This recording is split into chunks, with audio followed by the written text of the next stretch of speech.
What's up guys? Welcome to Smart Tutorial Sub, and for today's tutorial, ituturo ko kayo kung paano gumawa ng Maya account this 2024. Pero bago tayo magsimula, huwag kalimutang mag-like, share, and subscribe! Una po muna of course ay mag-download ng Maya app sa Play Store or sa iyong App Store. Pag na-download nyo na po ito ay buksan ng open. Then madadirect tayo sa Maya. Then pindutin po yung allow, tapos pindutin po yung get started. And mag-scroll down po sa baba, basahin muna kung gusto mo. At pagkatapos po ay tap ang agree and continue. Then pindutin po yung continue.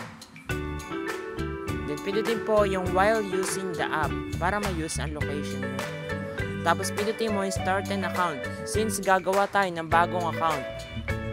Then sa pag-start ng account ay kailangan pong ilagay ang iyong first name, middle name, last name, at ang iyong email address.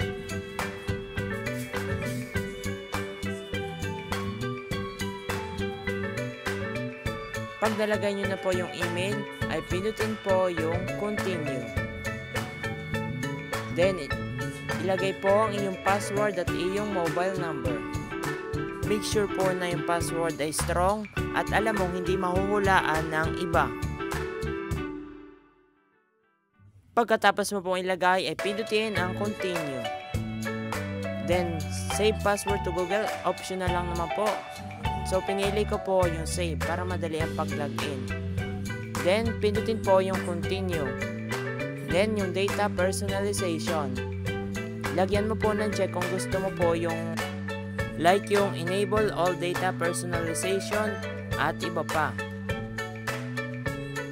So ang napili ko po ay profiling, profile sharing, at credit scoring. At pindutin po ang save. At may mag-text po sa inyo na one-time pin. At pag dumating na po, ay i-type mo na ito. At kapag nailagay mo na po yung OTP, ay pindutin ang verify.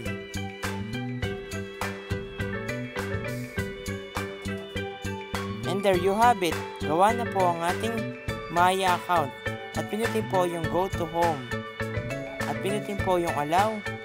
And yes, gawa na po ang ating Maya account. At ganyan lang po siya kadali.